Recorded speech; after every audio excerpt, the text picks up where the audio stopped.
How to print with only black ink in Windows 11.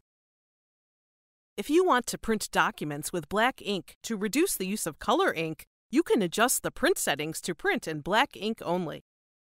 If you regularly print in black ink, but find that color ink is also used, your printer uses a mix of black and color inks to increase the image sharpness. Open the document or photo you want to print, click File, and then click Print. Select your printer from the Printer menu. Click Printer Properties.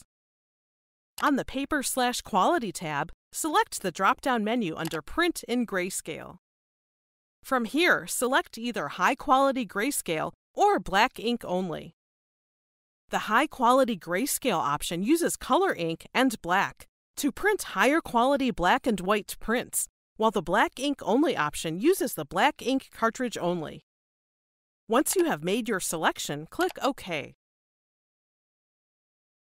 To save the print settings for all print jobs, search for Printers and Scanners in Windows. Select your printer and then select Printing Preferences. Navigate to Print in Grayscale and make your preferred selection. Then select OK. Click the Playlists tab in YouTube to find HP videos in other languages. And search our channel to find official HP support videos.